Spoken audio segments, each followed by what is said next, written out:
Assalamu alaikum wa rahmatullahi wa barakatuh. It's 8:30 and we are live from the studios of British Muslim TV here in Wakefield with this week's edition of Questions with me, Mohammed Shafiq. We're broadcasting on Sky Channel 752 and across social media at the handle British Muslim TV. Wherever you are joining us, a very warm welcome.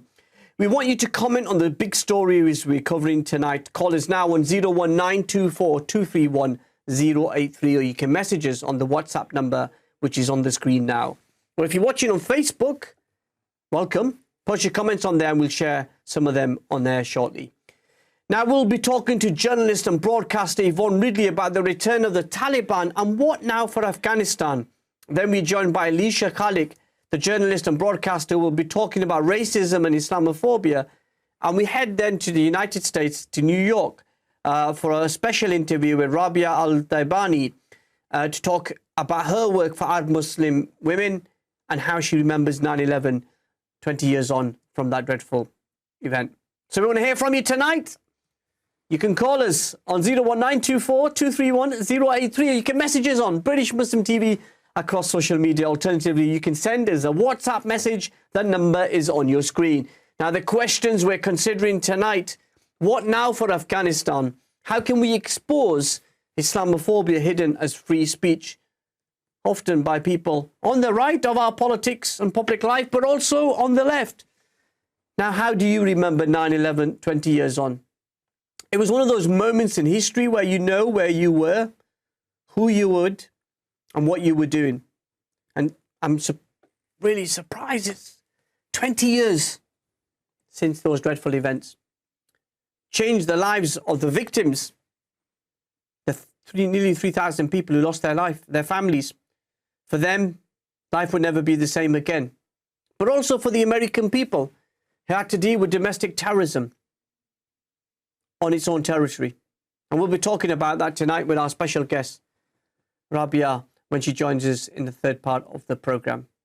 And we want your reflections about 9/11. But also, if you live in Afghanistan, if you live in Iraq, if you live in Libya, if you live in some parts of Africa, Pakistan, there's been many, many victims of the war on terror, the drone attacks, the innocent civilian life that has been lost.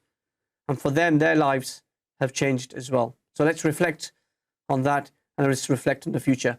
You can share your thoughts now on 01924 231 083, or message us on WhatsApp or post on social media, and we'll read some of the comments throughout the programme. Let's get started on our first story. 20 years ago, American coalition forces bombed Afghanistan and forced the Taliban out of office. Now, 20 years on, billions of dollars, let me correct myself, trillions of dollars were spent by America. And still now, the Taliban are back in office. In the immediate aftermath of September the 11th attacks, journalists headed to Kabul via Pakistan to cover the impending war and the reaction of the Taliban and the reconstruction of that country's government and society. My next guest was one such journalist. Yvonne Ridley was kidnapped by the Taliban on September the 28th in 2001. She was held for 11 days. She was released, and as a result of her experience, she then became a Muslim. And she became somebody who I look up to as a friend and a fellow broadcaster and journalist. Pleased to say Yvonne Ridley is live on British Muslim TV tonight from Scotland. Yvonne, assalamu alaikum, a very warm welcome to the programme. Wa alaikum salam, and it's great to see you. Yes, I know, it's nice to see you in the flesh. We follow good friends, known you for many, many years. Absolutely. Follow you on Twitter, but to see you in the flesh, mashallah, you're looking really good, mashallah. How are you? Thank you. Yes, I'm fine. Yes, very well, thank you. Tell us, how are you and your family coping during this pandemic? Well, I hate to say it, but we've done quite well out of it in terms of I've been able to travel all around the world via Zoom.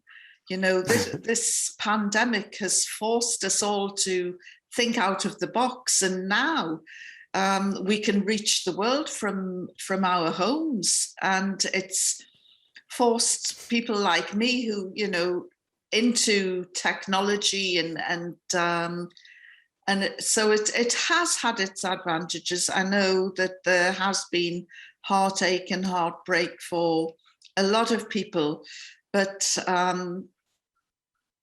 when life throws lemons at you, you've got to make lemonade. Yeah, that's really interesting. Yeah, and I think everybody's become an expert on Zoom calls and MS Teams calls, and there are many other platforms available. Let's just get serious for a second. What was your reaction, and where were you when you heard about September the 11th terrorist attacks, and what made you go to Afghanistan? I remember it quite clearly. I was the chief reporter at the Sunday Express newspaper, and I was sitting filling out my expenses, about to go and visit somebody in prison who was claiming, their case was a miscarriage of justice. And suddenly I saw people congregating around the televisions in the newsroom, and I shouted over, what's happening? And somebody said, oh, somebody's put a plane into the Twin Towers. So we all just thought it was one of those horrific accidents. Somebody's had a heart attack, maybe in the cabin, or something's happened, but it's just an accident.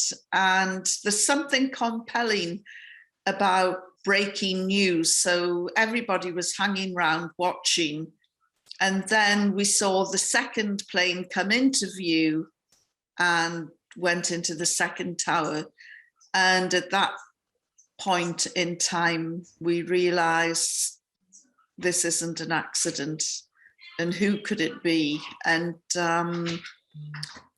we were just full on then with everything.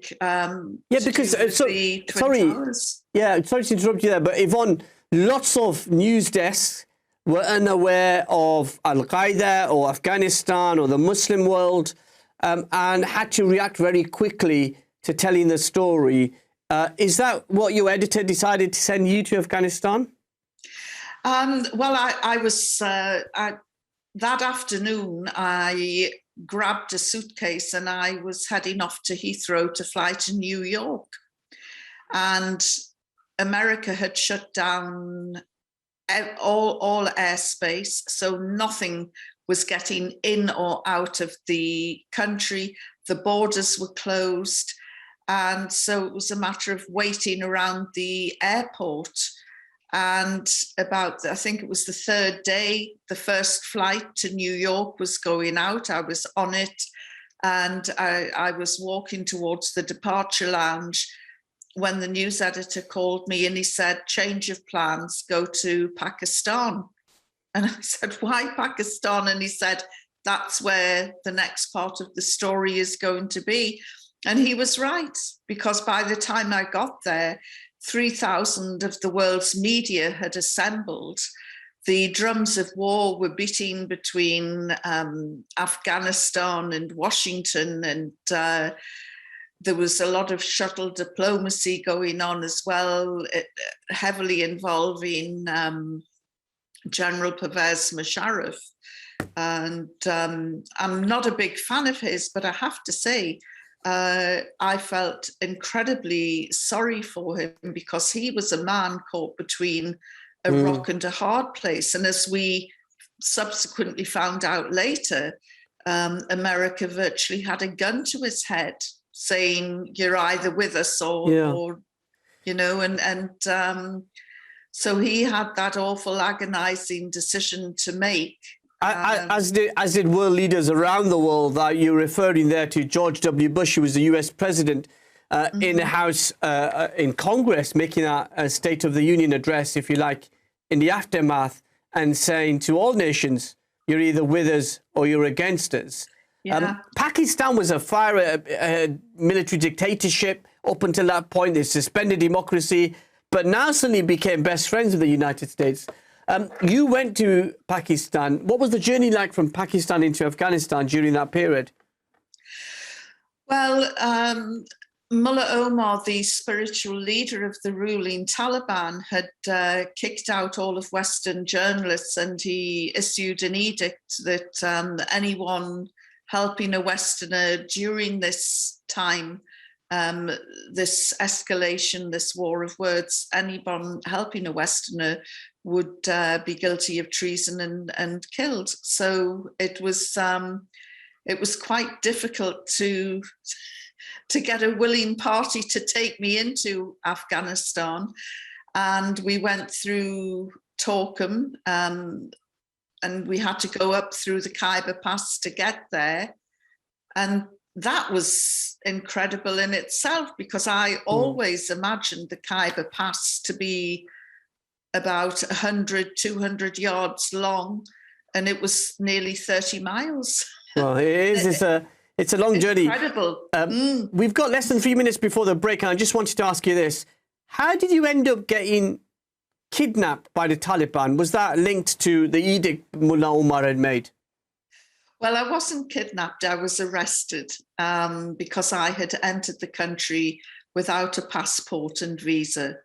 And a series of events which started with riding a donkey led to my arrest, because the animal bolted and I fell off, and the only piece of equipment that I had with me was a camera, and cameras were banned under the Taliban.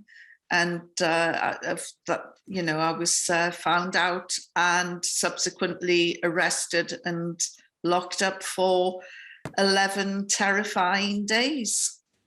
Yeah, and when you look at that period, what was it like? How did they treat you? Because up until that point, we're just going to pause there and take a very quick break. When we come back, we'll continue the very important reflections there with Yvonne Ridley, the journalist and broadcaster. We can take some of your calls as well. So if you're interested in a question, 01924 231 083. I thought I was going to forget the number there. But anyway, and what we'll do is take some of your comments and questions. We'll take a very quick break. So very important messages. I'll join you on the other side of this. Don't go anywhere. Assalamu alaikum wa rahmatullahi wa barakatuh.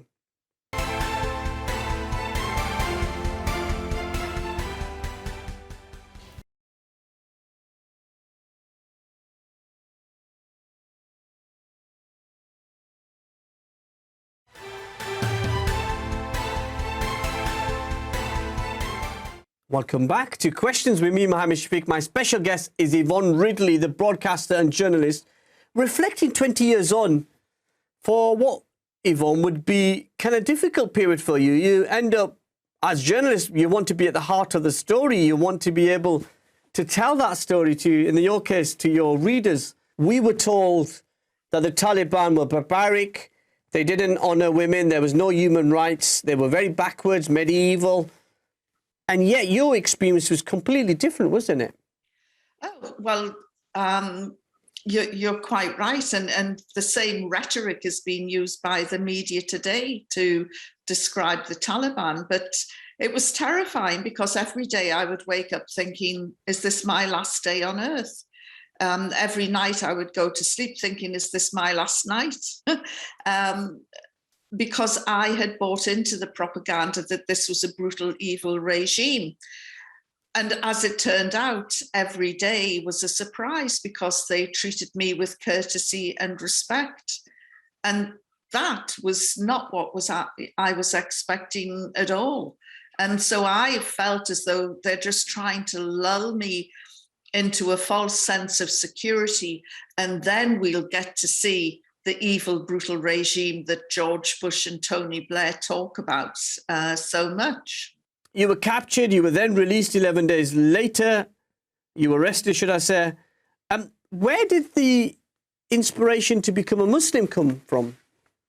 Well, 6 days into captivity, I was visited by a cleric, and he invited me to embrace Islam. And I told him I couldn't make such a life-changing decision while I was in prison, but if he could arrange to let me go, I promised to read the Quran and study Islam. And in truth, during my time confined in a cell, I began to watch the Taliban very closely. And that's when I began to realize that Islam wasn't just a religion that they picked up and put down after Friday prayers. It was actually a way of life. It was the way they dressed, the way they behaved, the way they ate, the way they conducted themselves. When they entered a room on my cell, they would say Bismillah. And, you know, everything that they did was driven around Islam.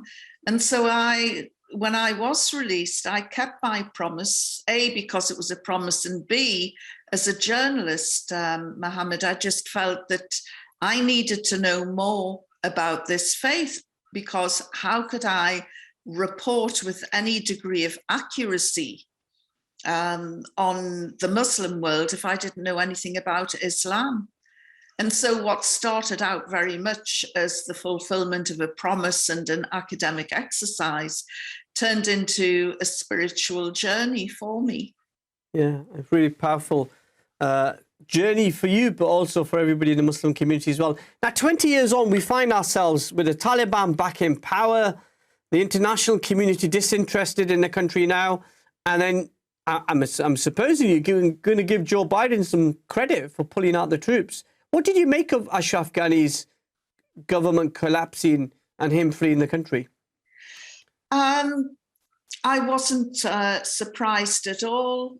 And in fact, you know, once the Doha Agreement had been signed on February the 29th last year, it was clear to anybody and everyone, this is the beginning of the end for the Ashraf Ghani government, and for America to withdraw and walk away. So why it came as a surprise to anybody is really beyond me, because, as I say, you know, the Doha Agreement was more than just a signing of a piece of paper.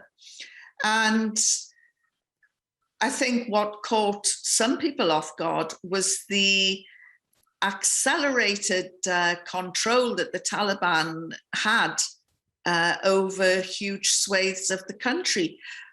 But the reality is that the Taliban were running a parallel government for many years in the south of Afghanistan.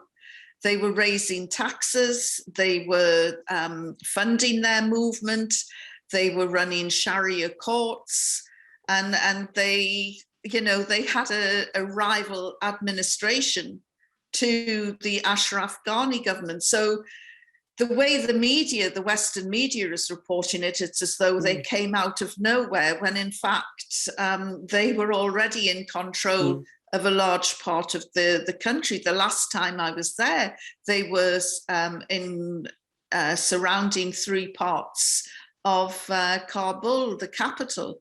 So during the recent time since they signed the Doha Agreement, it's quite clear that they have gone out and done a charm offensive on most of the warlords and the chiefs in the, you know, it's a very tribal society. And so they put everything in place. And so when they went and marched through and onto Kabul, area after area fell away, because they, you know, these had been agreements already made.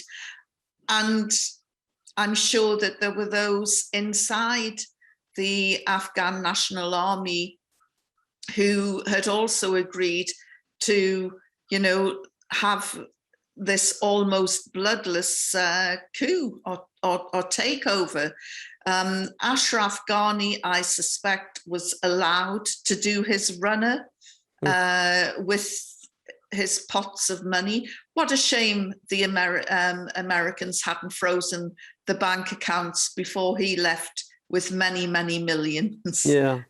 Along with a lot of his cabinet who were also stuffing their pockets with dollars. You know, this was one of the most corrupt governments in the world. Because absolutely, just as you will appreciate, Ashraf Ghani denies that corruption allegations.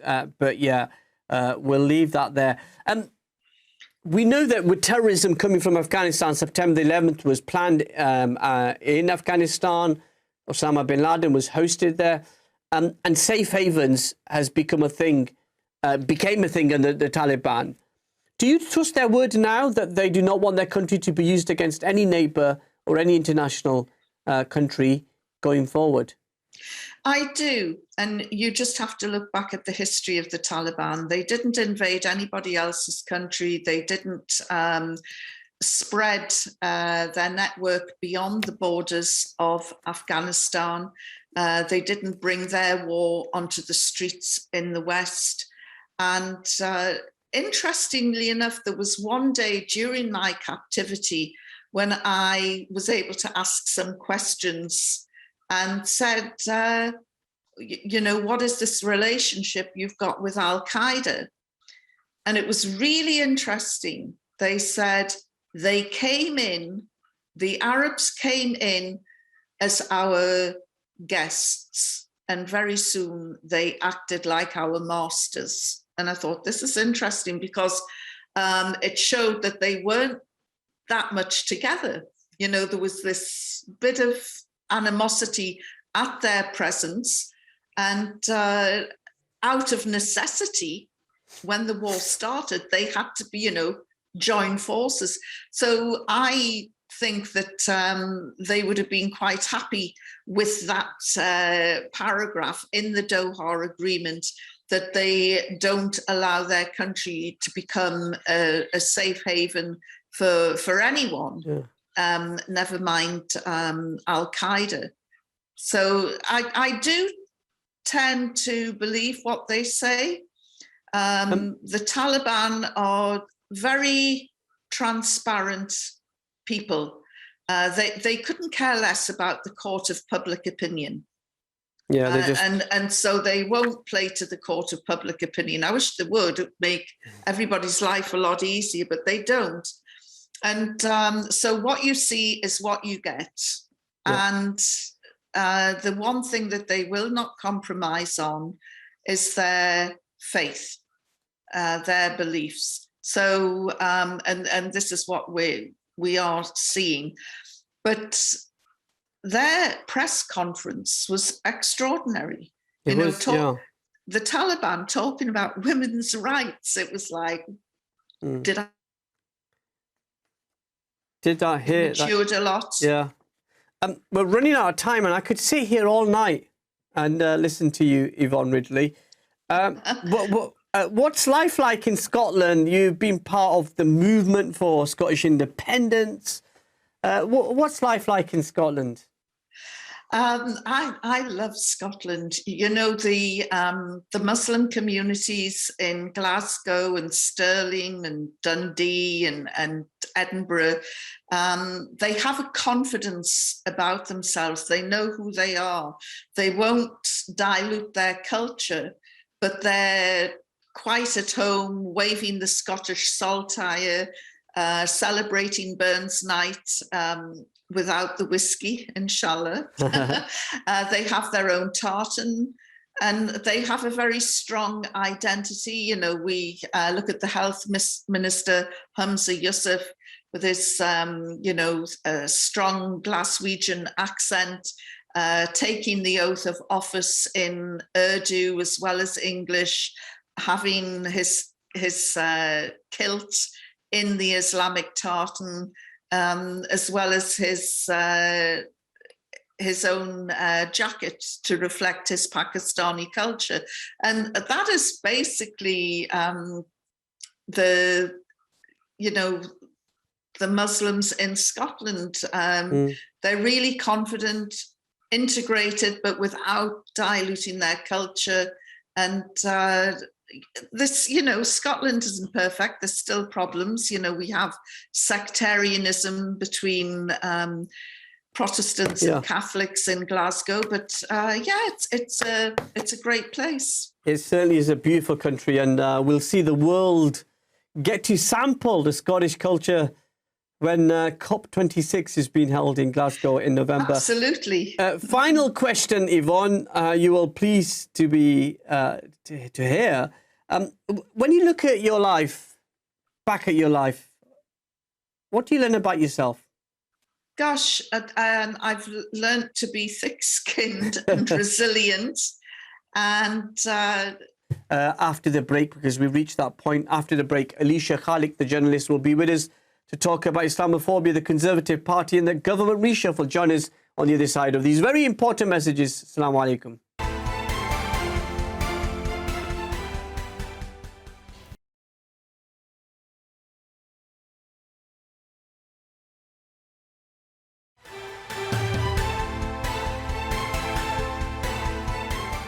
Assalamu alaikum, welcome back to Questions with me, Mohammed Shafiq, live and exclusive here on British Muslim TV. Let's open those lines now, 01924231083, or you can get in touch with us on social media as Shahid Latif was doing there on our Facebook live page if you are watching on Facebook.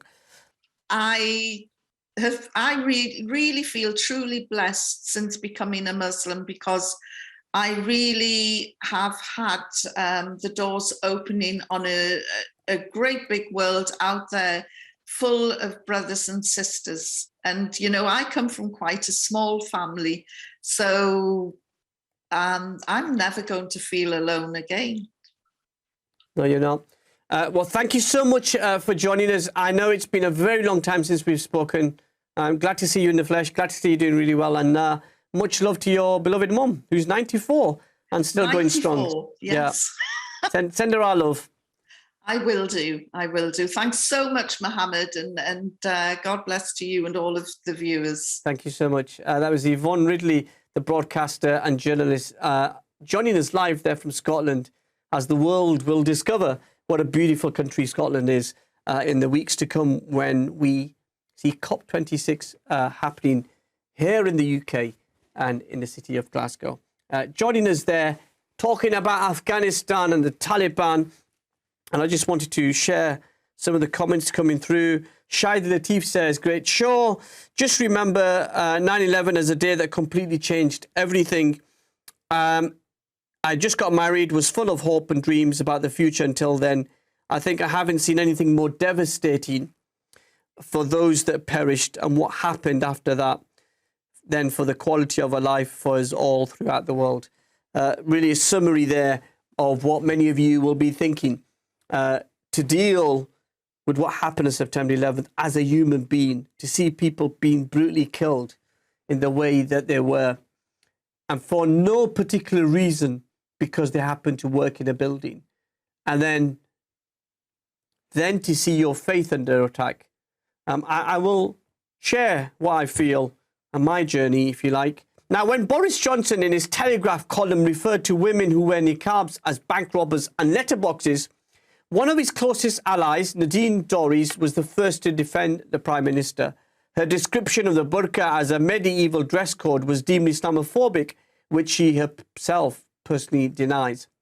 Nadine Dorries was challenged on Twitter by the journalist Alisha Khalik, and that particularly spat went viral. Nadine Dorries, you may remember, was appointed as the new Culture, Media, Sports and Digital Secretary in the Boris Johnson reshuffle last week. Now, Alisha Khalik is a journalist based in the UK and is joining us live on British Muslim TV. Alisha, a very warm welcome to the programme. Great to have you on. Hi, Mohammed. It's great to be on today, and I'm excited for this conversation. Awesome. Firstly, after 18 months into this pandemic, how are you and the family coping? Alhamdulillah, we're doing really well. It's been pretty weird and difficult, but we're doing as well as we can be, as well as you guys would be doing and your viewers would be doing. So, yeah, alhamdulillah. Yeah. Always a topical question would be, what was your reaction when you heard that Nadine Dorries was promoted to the cabinet and is going to be the new Culture Secretary with responsibility for the media?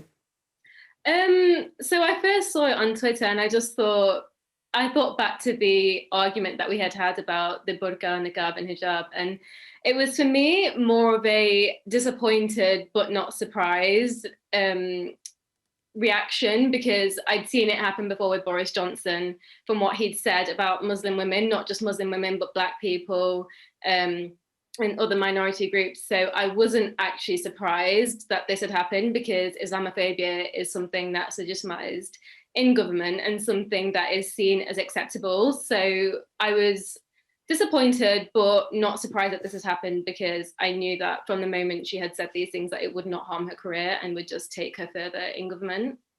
What's your reflections on what she actually said about women who wear the veil? She described it as medieval.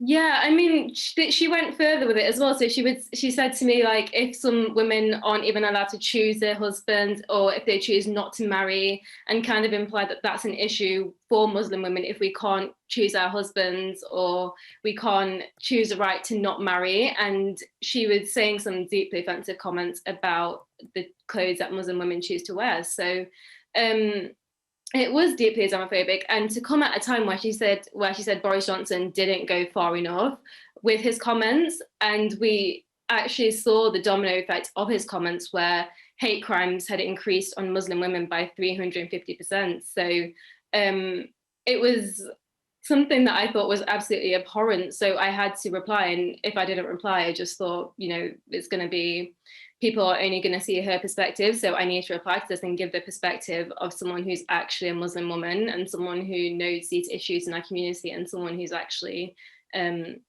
spoken to women who wear the niqab, hijab and burqa. Yeah, because, behind those burqas, behind the niqab, there's a woman with a lived experience. And in this debate, we seem to all want to talk about these women and their dress sense, either against or in for. And nobody's actually asked these women about their own personal choices. Yeah, absolutely. And that's my issue, is that we see that women who wear the burqa, the niqab and the hijab aren't often given platforms to discuss why they want to wear it. And I know that we seem to be making a bit of progress, where the media will invite Muslim women who wear the burqa on air to talk about their experiences, but they then seem to be getting antagonized. So for me, I was at a point where I was like, I'm not having this, because what do you know as someone who isn't a Muslim woman about women who actually choose to wear any kind of clothing? And that was my issue with her. And I kind of thought to myself, she's in such a high position, and she's actually advocating for a ban. She previously said that Muslim women wear the burqa and the niqab to cover their bruises. So she had a history of being problematic, from retweeting Tommy Robinson as well, and then deleting the tweet. So I felt that it was my duty to actually respond to her and tell her, this isn't how you advocate for choice. To actually advocate for a ban it makes no sense. Yeah, this is the far right account that you were talking about, that doctored a video of the Labour leader, Sir Keir Starmer, saying that he hadn't prosecuted grooming gangs, when in reality is he would have been involved in that. Nadine Dorries was one of those Conservative MPs who retweeted that. Yeah, absolutely. And the fact that there was no kind of repercussions on her, and nobody from the mainstream media calling her out, or no articles about this, kind of just shows the society that we live in, where Islamophobia and fake news about Muslims, and not platforming our stories, but to kind of view us as subhuman and dehumanize us in national politics. It seems to be something that's acceptable. Yeah. And what would you say that she would argue, if she was here, that she's upholding her own political views and rights? And why can't she or anybody else be against the niqab without being deemed racist or xenophobic or Islamophobic? Because she's not actually spoken to any Muslim women for her to come to these conclusions. And I gathered this because I was a Muslim woman who challenged her. And I think what she was doing was completely detrimental and harmful to Muslim women who do choose to cover, because she was saying that Boris Johnson didn't go far enough, and that she would go further with a complete ban of the burqa. So the fact that I had to explain the concept of choice to her, and that we deserve the right to choose what we want to wear, and just because I don't wear the hijab, niqab or burqa, it might be something that I want to wear in the future. So what gives an MP the right to dictate what a minority of women choose to wear? It just seems completely absurd, and it's not a difference of opinion. It's not a legitimate opinion to hold, because she didn't seem to be concerned for any woman who was, as you say, forced into marriage or forced to wear the burqa, the niqab. She just seems to be writing a whole load of bigoted nonsense on Twitter. Yeah, and what was it that kind of wanted you to respond to that? Because Twitter can be quite toxic. And when you challenge public figures, I know I've challenged Piers Morgan on Meghan, I've challenged Andrew Neil, for example, on Islamophobia. You do get lots of their supporters piling in and being very nasty and aggressive. What was the thinking behind wanting to respond to, and did you think about the consequences, the backlash you might get from doing that? No, I didn't actually think about the backlash or any consequences, because it felt like a moral duty for me as a Muslim woman to defend my sisters who want to wear what they choose to wear.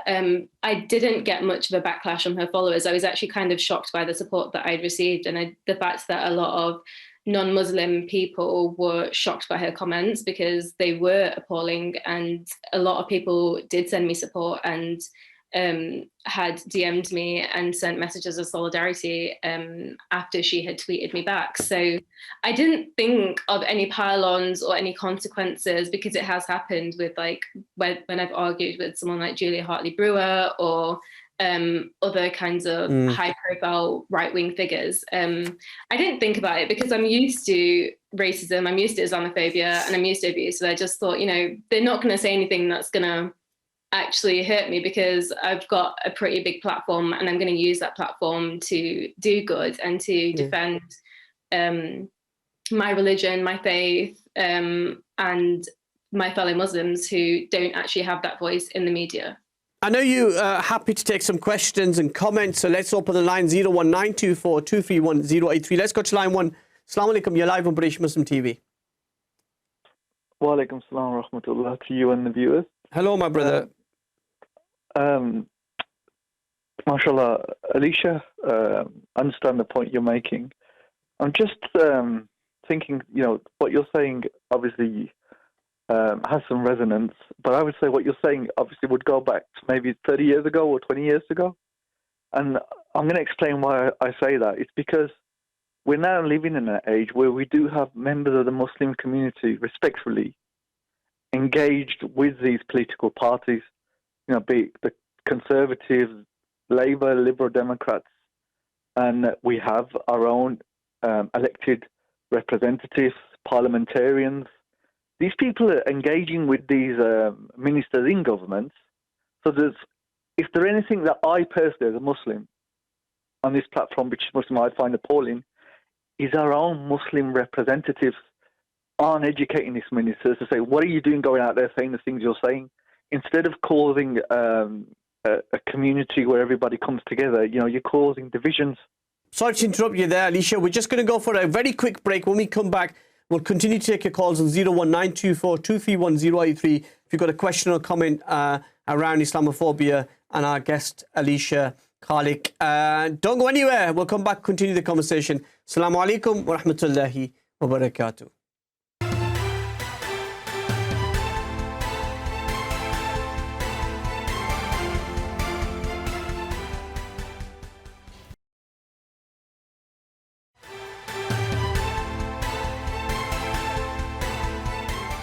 Welcome back to Questions with me, Mohammed Shafiq. My special guest is Alisha Khalik. She's still with us live here on British Muslim TV. And you're causing factions. That's the thing that I find appalling. I don't know whether you agree or disagree with that, with respect. Thank you so much, caller. As I said, 01924 231 083. Do you want to pick up that point, Alisha? The fact that the Muslim community traditionally have been Labour supporters, maybe sometimes the Liberal Democrats, but not the Conservatives. And therefore, the Conservatives feel as if the Muslim vote's lost, don't do any engagement. Surely we should be reaching out to educate them. Yeah, I definitely get where he's coming from. I think the issue of representation for me has always been really complex because none of us are ever going to find someone who we believe 100% represents our viewpoints. So people who like 100% represent who we are and what we believe. And I guess Muslims ourselves, we're quite divided on opinions, we're divided on politics, how we stand on international crises, or how we view international affairs. So I definitely get where he's coming from. And I think the issue of representation is complex, and we do have MPs like Zahra Sultana, Afsana Begum, and so many more MPs who actually take the issues of Islamophobia and represent them. Whereas we then have politicians like Sajid Javid from a Muslim background who don't really take those issues of Islamophobia and represent the concerns that our communities feel. I've always felt like, as a Northern Muslim, a lot of issues and problems that Northern Muslims face, such as austerity, systemic racism, and stuff like that, aren't considered by lawmakers. So I think it's really important that we get involved in politics locally and we actually elect the people, like whether you want to get involved in the local Labour Party or the local Conservative Party. I think it's important that you have that right to choose who's going to represent you when it comes to the polling. It is, according to the Sewell report and many other reports into, the Singh report, not the Sewell report, it's something Islamophobia is present in the Conservative Party. What do you think the Conservative Party here needs to do to eradicate that Islamophobia? Well, I mean, first of all, the very evident answer is that it's weird that someone like Boris Johnson, who's made such derogatory comments about Muslims, not just about Muslim women, but he said stuff about Islam previously.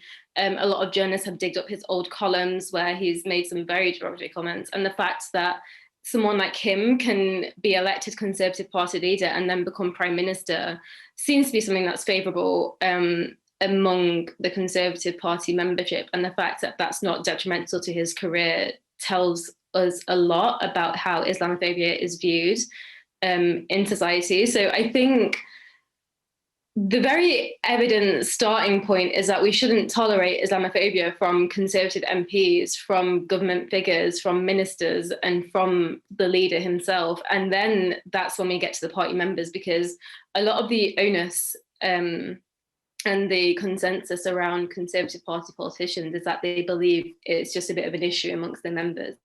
But I just sometimes feel, sorry, Aleesha, interrupt you, but I just sometimes feel we are reactive to events. So we have an incident of Islamophobia, and MPs tweeted something or said something, and we react to that as a community. What can we do proactively to help change the language and the culture, if you like, within the Conservative Party? I think it's a bit of a difficult one. It's something I still haven't figured out, because it's like we see someone who's tweeted something, we respond to it and we're angry, but we don't have many allies in the media. We don't have many allies who are ready to call this out in Parliament. We don't have political commentators who want to represent our views and represent how we actually feel when we see things that are written about ourselves, things that dehumanize us, and things where we see increased hate crime on the streets of Britain. So I think our community is absolutely right to call it out and to be angry. And there's no right way to go about being angry. I think advocacy work is really important. I think seeing people like ourselves in Parliament is important. So we have people like Zahra Sultana, a young Muslim woman MP, who's ready to call that out, who's ready to talk about her experiences of Islamophobia, where she's actually been at points where she's burst out into tears over what she's received. So I think having our views represented in the media and in Parliament is really integral. Yeah, and then let's talk about the Labour Party. It's supposed to be the party of equality. It's kind of been the home for many British Muslims over generations, but it itself hasn't escaped allegations of Islamophobia. There's a report recently from the Muslim network, Labour Muslim Network. What do you make of that allegation of Islamophobia within the Labour Party? I think it's true. As someone who's been a Labour Party member myself for a few years, I think there's definitely a problem with Islamophobia, and it's never really much about who the party leader is, but about the fact that Islamophobia in the Labour Party seems to be much more subtle. How the leadership responds to that is something that's important, because our community saw Jeremy Corbyn as someone who challenged Islamophobia, who went to Finsbury Park Mosque, although it's his constituency, after the terror attack that unfolded there. And so now we're in a position where we see someone like Keir Starmer, and the fact that he doesn't really care much about Islamophobia, and he doesn't care much about representing our views until it comes to by-elections like Batley and Spen. I think Batley and Spen was a really interesting one for me, because that was when they started talking about Islamophobia, they started talking about Kashmir, about Palestine, and that's when you see that Muslims actually do have a lot of power locally. Yeah, because he's also been very clear that the Labour Party under his leadership will never have a place for bigotry and Islamophobia. Lots more young people, including Muslims, are taking an interest in politics. Isn't that a good thing for our democracy? Absolutely. I think it's so important that young people, especially young Muslims, get involved in politics, because you never know where it can take you. You never know where, like, it can give you a platform if you're going to end up in Parliament one day, or even be in the position of a local councillor.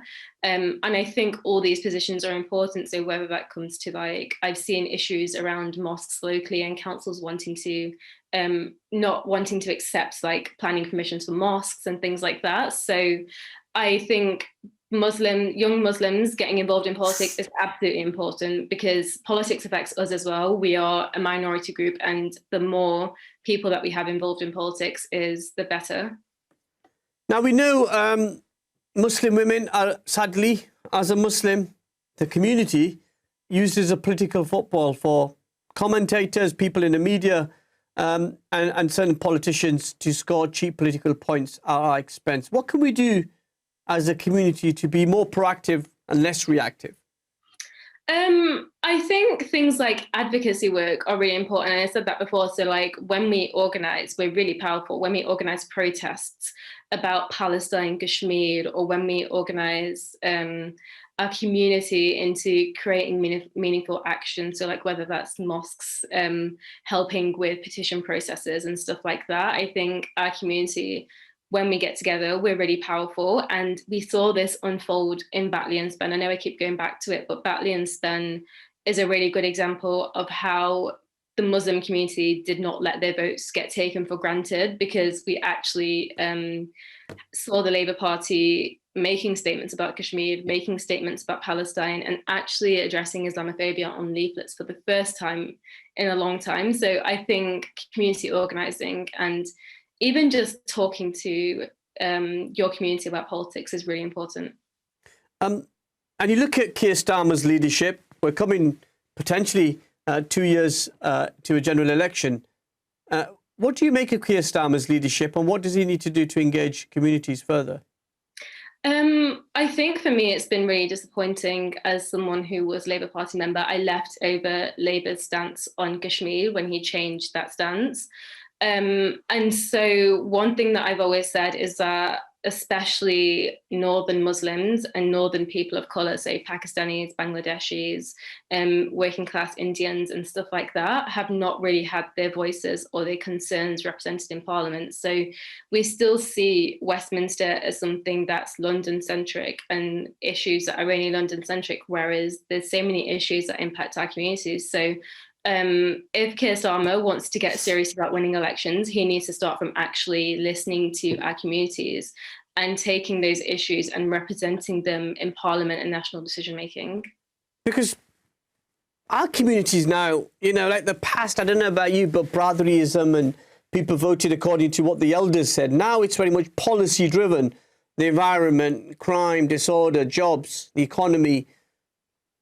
That's what people are more interested in than foreign policy and what's going on around the world. Yeah, absolutely. I think one thing that we see a lot in our community is how well we organise when it comes to Britain's foreign policy, how we want our government to act when it comes to crises internationally, whether that's, again, like Palestine. I say Palestine because it's the most recent example, the fact that over 100,000 people gathered in central London to protest. Like, our communities can be so powerful when we organise. So we definitely are becoming aware to government policy and how that impacts us. Systemic racism, the fact that we have to apply so many more times for jobs just to even get to the interview stage. Like, we're aware of racism, we're aware of Islamophobia. So I'm proud of our community for actually acknowledging that and now not letting political parties take our votes for granted. And then you look at the Conservative Party and you have seen diversity. You've seen a number of Conservative Party Muslim members who've been elected. Sakir Bhatti is one of them. You could, argue Rahman Jishti is another one. There are a number of other faces now. Diversity is something which is celebrated in the Conservative Party as well.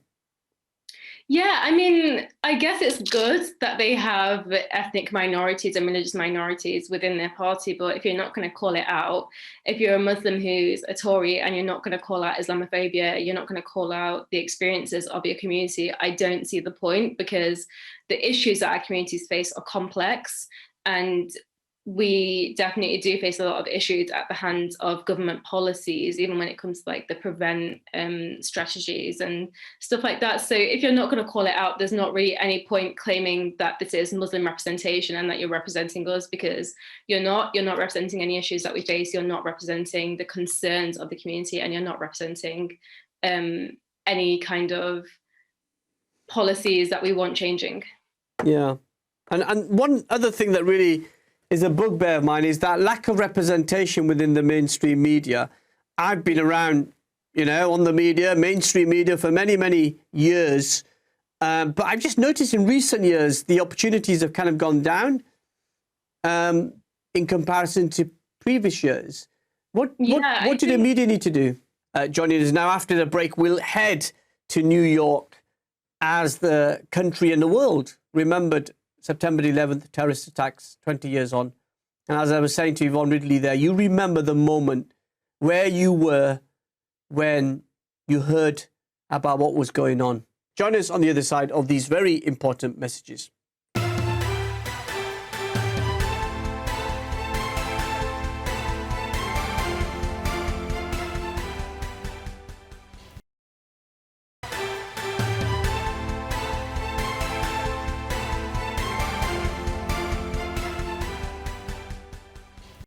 Assalamu alaikum, welcome back to Questions with me, Mohammed Shafiq.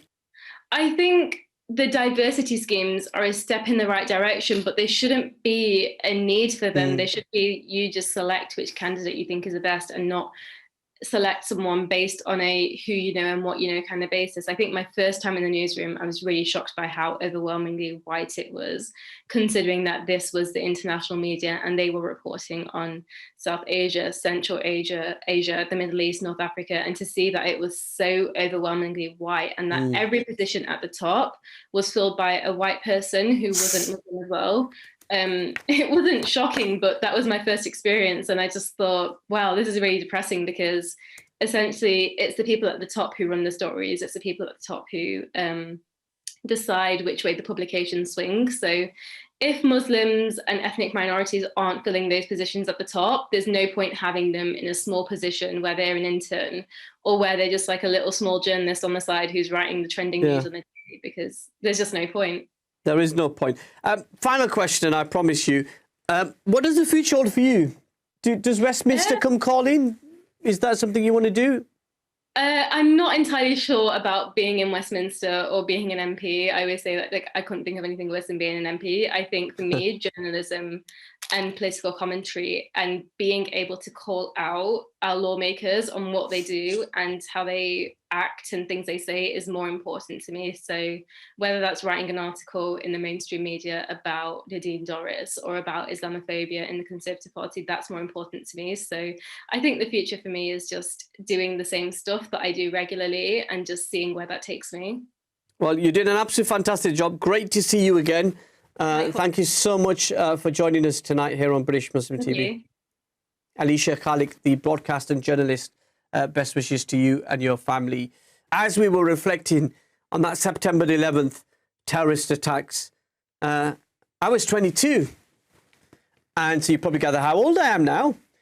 And I remember being in office at work in a meeting where one of our colleagues ran in and said, I think we need to put the TV on. Something's happening in New York. And you put the TV on. There's no mobile phones, not smartphones anyway. And just watched in complete silence the second plane go in and then the Pentagon being attacked. And whatever your politics, whatever your faith, just on a human level, was a traumatic experience for so many. And up until that point, up until September 11th, I was always judged because I was brown, because I was Pakistani, because I was Asian, because I was Desi. September the 11th was the first time where the day after I walked down the street and people looked at me differently because I was a Muslim. And over those last 20 years and the war on terror, the demonization and Islamophobia that we see in our society, we find ourselves in a position where those is normalized. And that is an opportunity for us to all reflect on how we can make the world a better place, but also re-engage with people as a Muslim community. Let's move on to our final topic. Last Saturday, people around the world reflected on the 9/11 terrorist attacks in the United States, 20 years on, in which nearly 3,000 people were killed and led to so many injuries. The survivors and the victims' families relive that pain and loss every day. In the immediate aftermath, Islamophobia and anti-Muslim hatred increased. As war in Afghanistan began, the neoconservative agenda led to an illegal war in Iraq, military action in Syria, Libya, Africa, and the chaos we see in Yemen.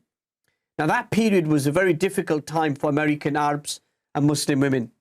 Rabia Al-Daibani is a Yemeni-American community organizer based in New York. She has over 15 years of organizing voters, advocating for Arabs and Muslim women. Rabia has a bachelor's degree in international criminal justice from John Jay College and a master's in human rights from Columbia University. Pleased to say Rabia Al-Daibani is joining us live from New York City in the United States, exclusively here on British Muslim TV. Welcome to the program, Rabia. A real honor for us to have you on.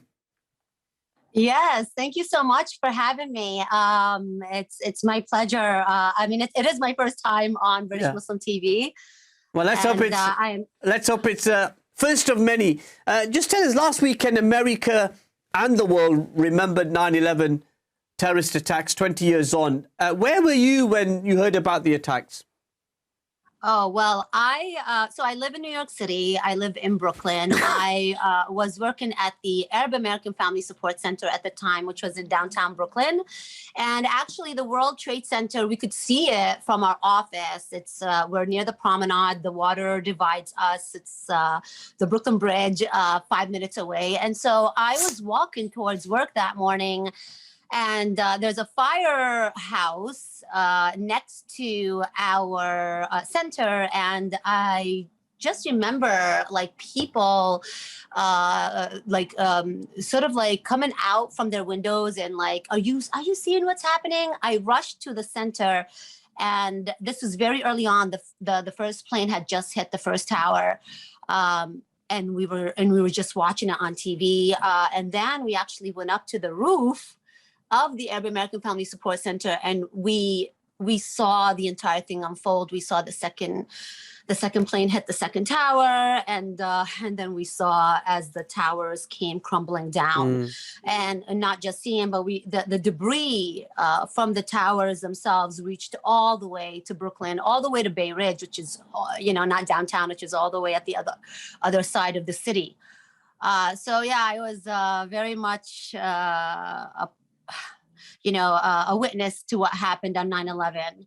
And as you reflect on the last 20 years, what has it been like for Arabs and Muslims and women in America? Well, Islamophobia or anti-Muslim hatred or bigotry did not just rear its ugly head, right there and then after 9/11 happened. Actually, I grew up experiencing it all the time as a child. I remember during the first Iraq war, my mom going to the grocery store, and this white woman had the New York Post in one hand. And I don't know if your viewers know anything about the New York Post, but it is the equivalent of Fox News, a very, very xenophobic, racist paper, and some headline about the war in Iraq. And she just hits my mom on the head and says, you know, get the F out of here, you sand, and, you know, the N-word. I don't want to say what she had said.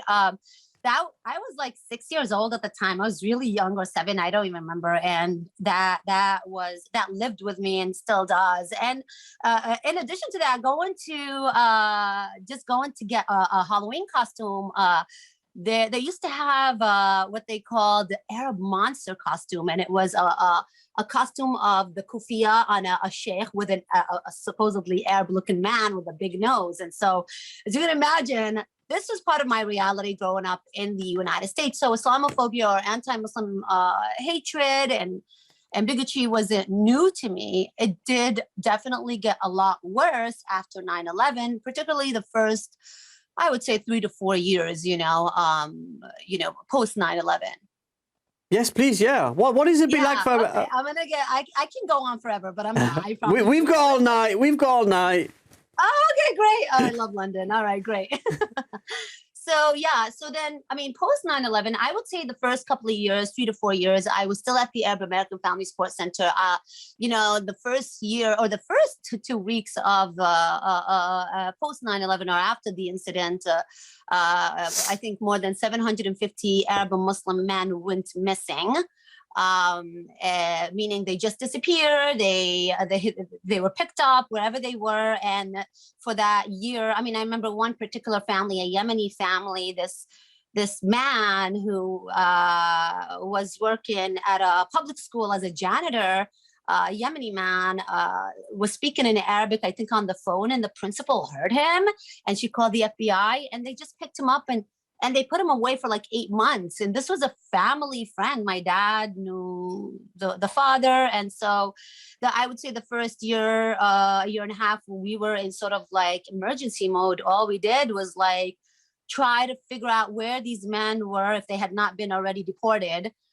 Of course, New York City was not as bad, interestingly enough. And I mean, that's not surprising. New York has always been... it's been like a global... Like a bit like London, it's a global city, isn't it? Exactly. Where? And so, Sorry. Where did the interest in community activism come from?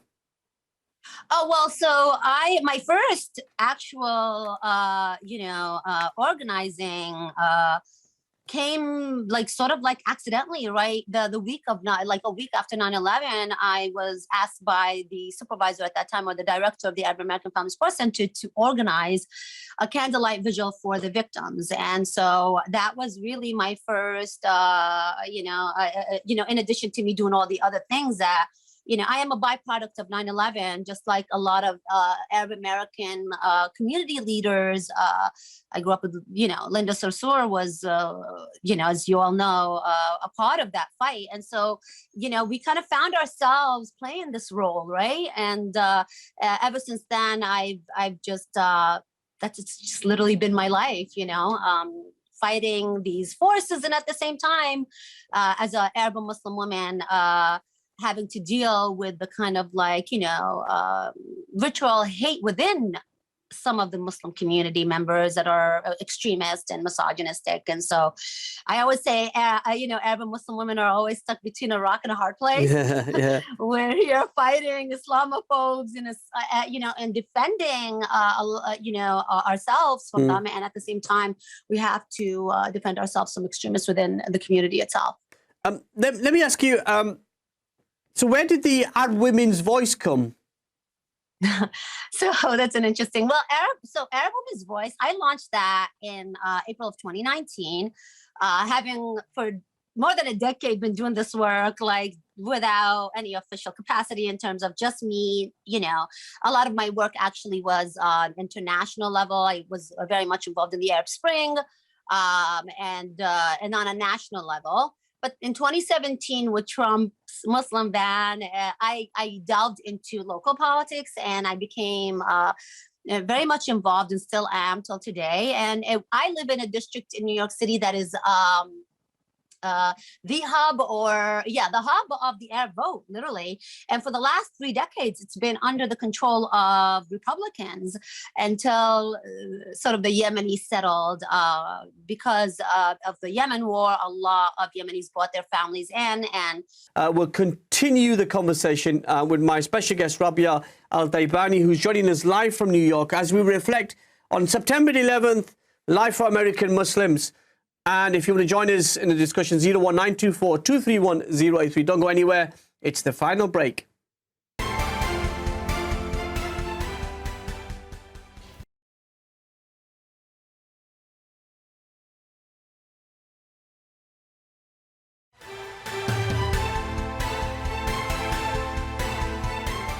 Assalamu alaikum. Welcome back to Questions with me, Mohammed Shafiq. My special guest, Rabia Al-Daibani, is still with us live from New York City in the United States. She's agreed to take some calls, so please, you can ring us now on 01924 231 083. And so we flipped this district in 2018. You know, we got rid of the state senator, Marty Golden, who's been in, you know, who had been in power for 3 decades. We also flipped a congressional seat towards Max Rose. And so what I noticed and why I launched Arab Women's Voice is that as someone that is a go-to for elected officials, I noticed that what they were doing was they were hiring a lot of folks from outside of the community that did not understand the community, that did not speak the language, you know, and I had all these women doing all this work literally for free, you know, and so I was like, I am not doing this anymore.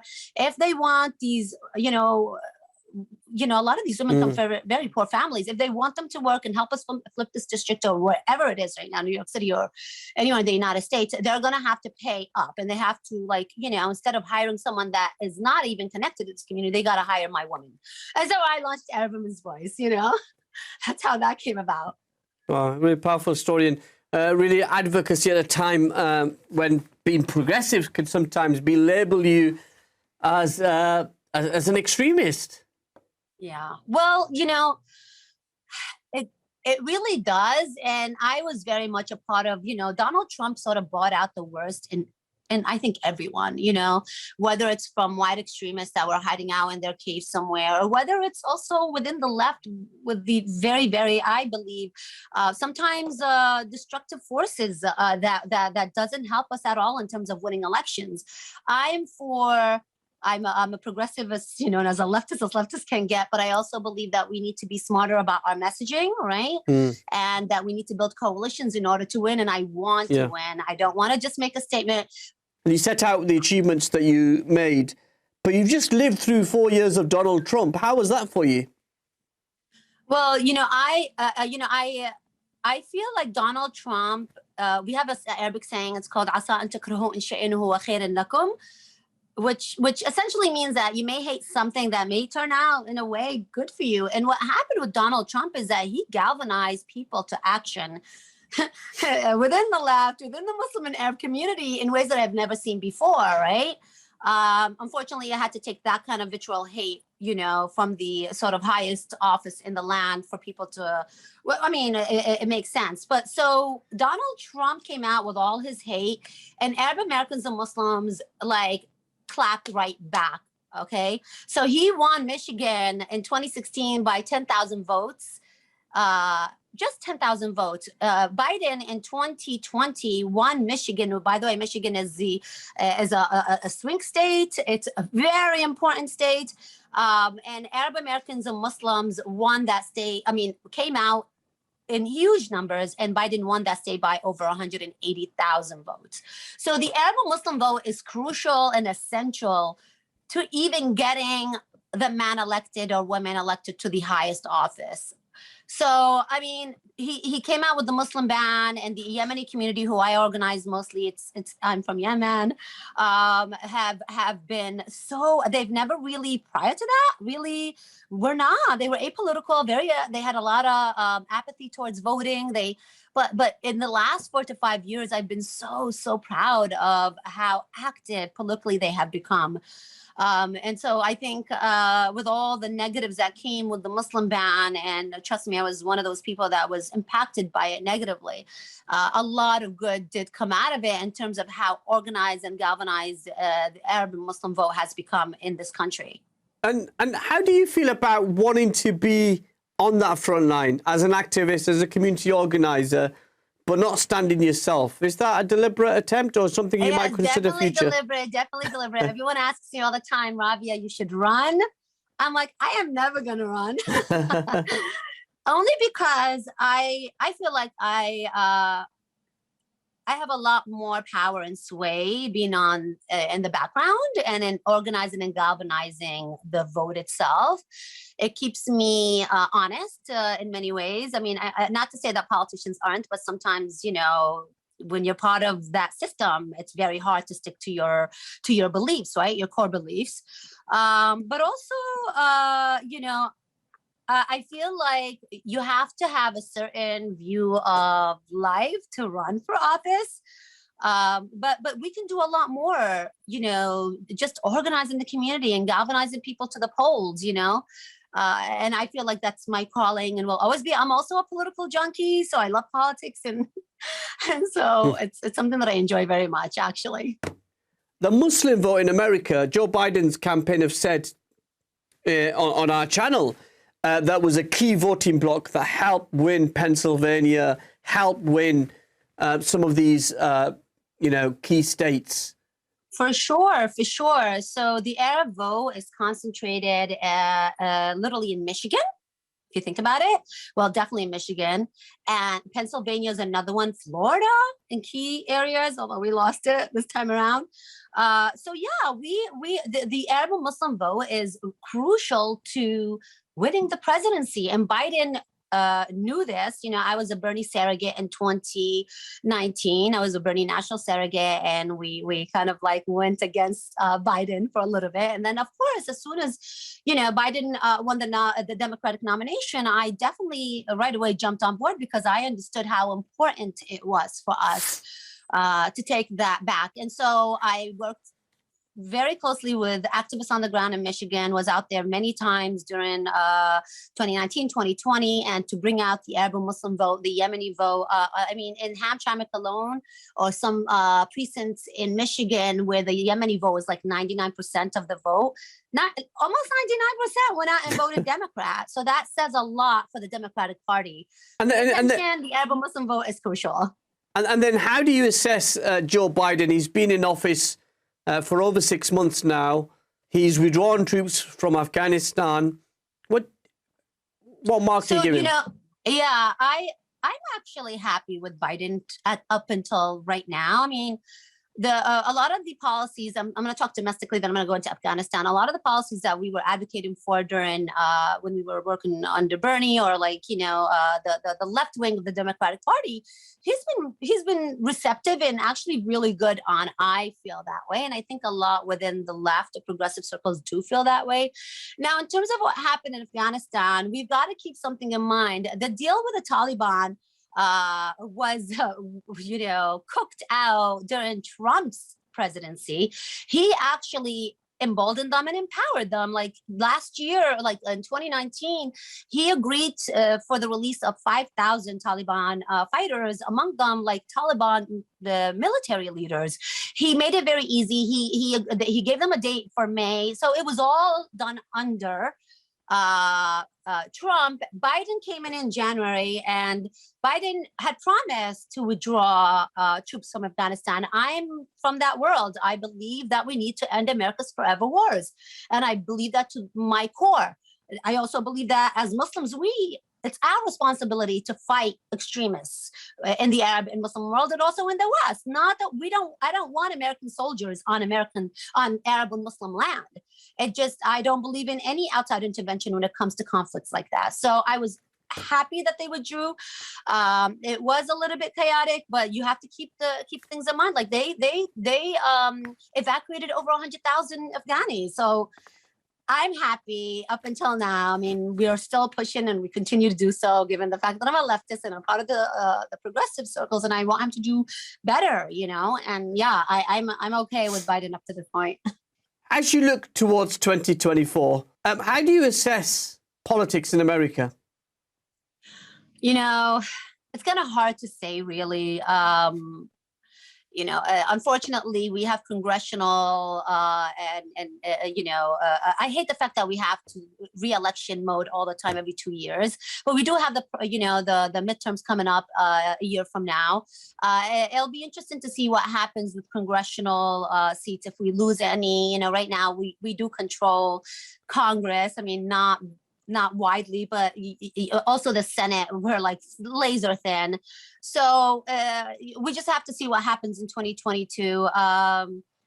And we take it from there. As for the Arab Muslim community, my job, and will always be, and my obligation is to continue to educate them on what's happening, to continue to keep them engaged, to continue to encourage them to go out and vote and make sure that they know what's up, So I'm an optimist by nature. I'm Yemeni. I come from Yemen, Saeed, happy Yemen.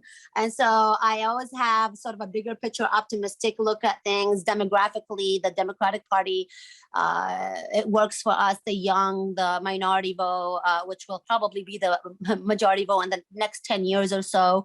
So I'm optimistic, but the work continues and we have a lot to do. Thank you so much for joining us. We really enjoyed our time together. Thank you for having me. I could have sat here and listened to you all night. If only my producer would allow me to. When I get into it, I get into it. Yeah, with passion. Take care, and I look forward to welcoming you back to see if some of those predictions came true. Thank you so much. Rabia Al-Daibani joining us live from New York City in the United States. And that was the week where the world kind of paused, remembered the 20th anniversary of September 11th, a time of great turmoil, not just in the United States. It was like a fortress. People felt as if whatever happened around the world, they were safe in their homeland. And that wasn't the case. And we saw these very evil and vile, disgusting terrorists carry out an act that just you can't comprehend about the terror, about the pain and the suffering that these people suffered on that dreadful day. And it was also a day in which the Muslim world was very clear about our view that the terrorists don't act in our name. They don't represent our faith. They distorted the teachings of the Prophet sallallahu alaihi wasallam, and that our Prophet ﷺ was a mercy to the whole of humanity. He came to bless and save lives, not to destroy lives. And so, on this 20th anniversary, we remember the people who passed away, not just in New York, Washington, and Pennsylvania, but also around the world as a result of that war and terror. Our opportunity is to make the world a better place, whether that's here at home, in our communities, in our schools, in our mosque. And I want to finish off and say a big thank you to Annabelle. Annabelle Smith is my producer, and she's been with me for a year. She's made this program absolutely perfect. She's going on to Pastors New. I want to wish her well. She's going a long way away from the studios here in Wakefield. I think there's a story in that in itself. But I want to thank her for her friendship and her support, and I wish her best for the future. I'll see you next time, same time, 8:30 next Wednesday. Assalamu alaikum.